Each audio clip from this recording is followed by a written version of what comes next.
Assalamualaikum warahmatullahi wabarakatuh. Bertemu lagi di Mantias Yugo YouTube channel. Kali ini kita akan membicarakan sebuah berita dari dunia pendidikan juga ya. Ini adalah berita yang sangat miris, di mana ada anak SD yang dibully oleh kakak kelasnya sehingga sampai merenggut nyawa. Nah, ini sangat miris sekali ya. Di dunia pendidikan masih ada pembulian yang sampai merenggut nyawa. Memang kalau kita bicara tentang pembulian ini bukan hanya di Indonesia, tapi di berbagai dunia ya, di berbagai negara juga masih banyak ya kasus-kasus pembulian yang terjadi di dunia pendidikan, dimulai dari sekolah dasar, menengah, bahkan sampai ke kampus ya di universitas. Siapa sih korban pembulian ini ya? Biasanya korban pembulian ini adalah anak-anak atau orang-orang yang lemah ya, yang pendiam, yang mungkin secara fisik kurang gitu ya. Nah, ini adalah sasaran-sasaran yang dilakukan oleh para si pembuli ya. Mereka ingin menegaskan, mereka ingin ya membuli, karena bagi mereka membuli itu adalah suatu kesenangan tersendiri gitu ya. Jadi dapat kita simpulkan bahwa membuli atau pembulian itu ya adalah suatu kejahatan ya, suatu hal yang menyakiti ya kepada orang-orang yang lemah dan rentan tentunya. Nah, bagi si pembuli ya, ini adalah suatu kesenangan, namun bagi yang dibuli atau korban ini adalah suatu tindakan yang membuat sakit hati, yang membuat mentalnya rusak, kemudian juga menjadikan seseorang ini memiliki kekurangan mental nantinya ya.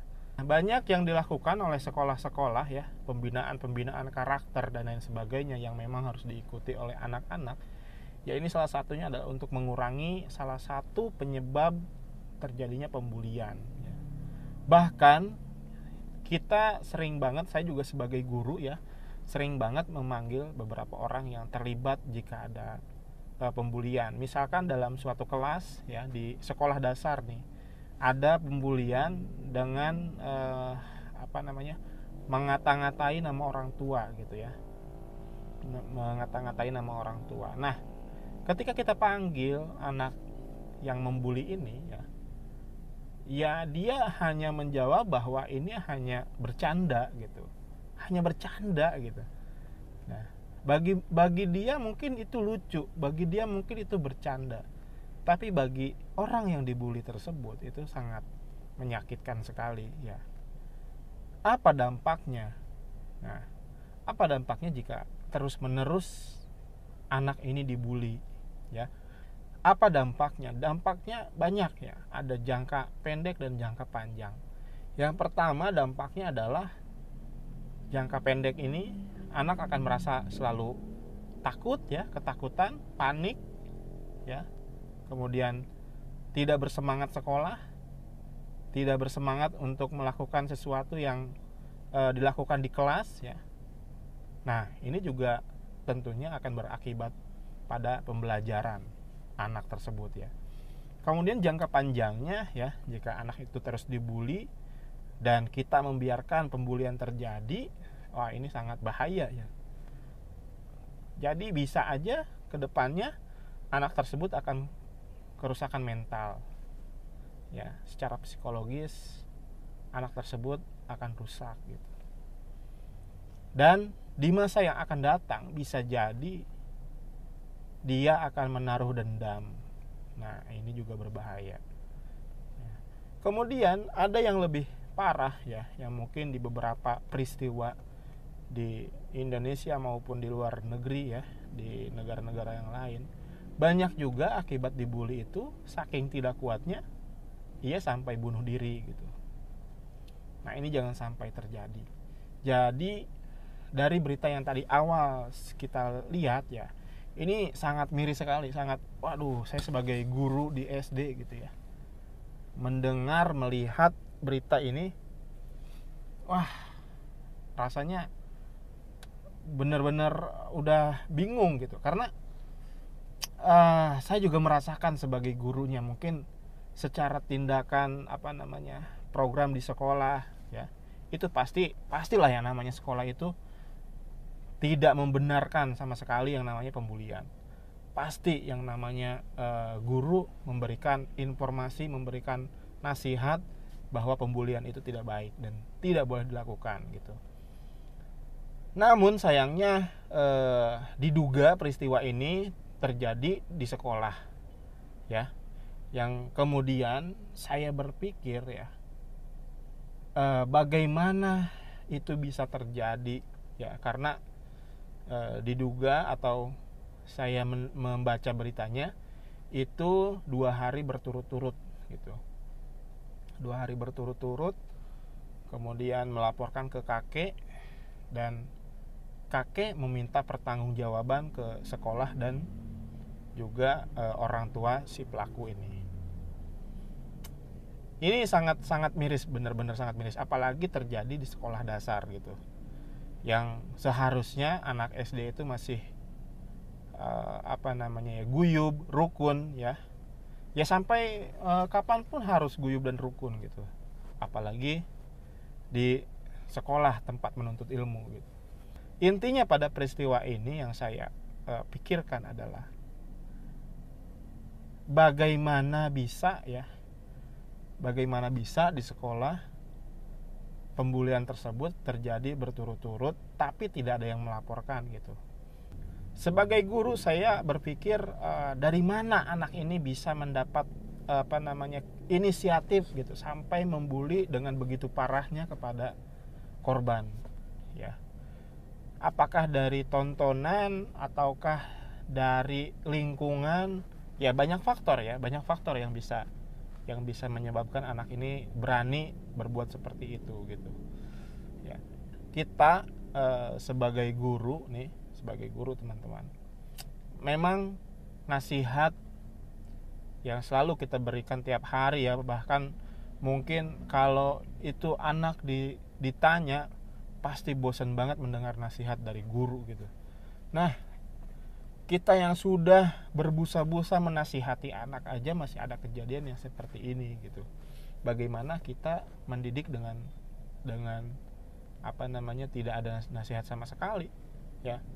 Apa yang perlu kita perbaiki, ya? Mungkin yang pertama adalah hubungan kita dengan siswa.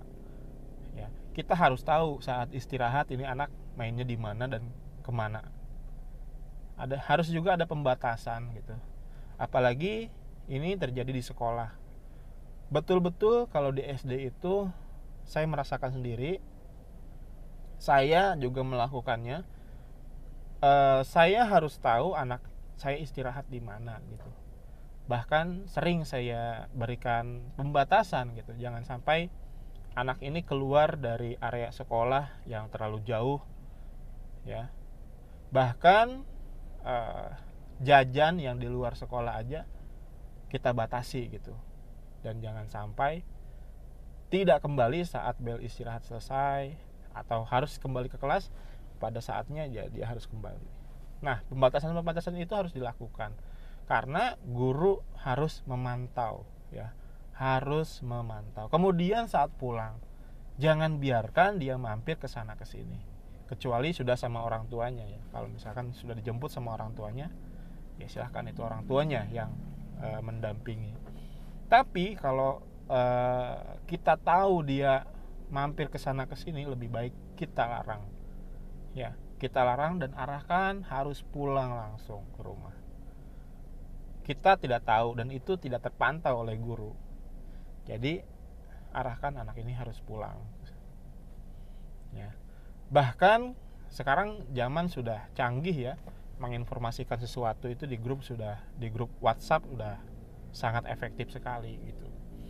Nah, ketika ada salah satu murid yang belum sampai rumah dan orang tuanya juga memberikan kabar bahwa si A belum sampai rumah, kita yang sebagai guru ini masih punya rasa tanggung jawab gitu, harus mencari dan kemana ini anak, jangan sampai berbuat yang tidak-tidak gitu.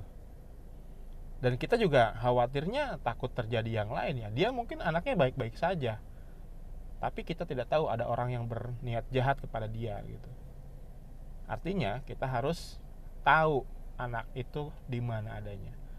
Jika dalam waktu tertentu belum ketemu juga dan belum pulang ke rumahnya, dan dia pulang sore hari misalkan sampai rumahnya, dan kita dapat kabar dia pulang terlambat karena mampir ke sana ke sini dulu, esoknya wajib kita tegur, wajib kita panggil anak tersebut dan beritahu bahwa ketika pulang sekolah harus langsung pulang. Nah, kembali lagi ke pembulian yang tadi yang dilakukan oleh beberapa siswa SD ini sangat betul-betul sangat miris ya. Masa depannya masih panjang tapi sudah dicederai dengan hal-hal yang sangat tidak patut sebagai pelajar melakukannya ya, apalagi masih sekolah dasar gitu, masa depannya masih panjang. Pesan untuk semuanya ya, kita pantau anak-anak kita ya. Sebagai masyarakat misalkan, kita punya hak untuk melaporkan jika ada kejadian yang tidak mengenakan ya. Jika menjumpai anak SD mungkin membawa senjata tajam, ya mungkin ini ya, atau melakukan hal yang tidak baik gitu ya. Ya, sebagai masyarakat silakan bisa melaporkan ke orang tuanya atau ke sekolah jika itu terjadi di sekolah. Nah, itu saja yang bisa saya bicarakan. Mungkin teman-teman ada pendapat lain tentang berita itu ya. Dan bagaimana cara untuk menanggulangi bullying di sekolah ini, dan apa saja sih yang harus dilakukan oleh seorang guru agar anak-anak ini memiliki karakter yang tidak begitu berani untuk melakukan hal yang brutal gitu ya, apalagi yang sampai dengan pidana hukum. Itu sangat berbahaya sekali. Terima kasih, mohon maaf. Assalamualaikum warahmatullahi wabarakatuh.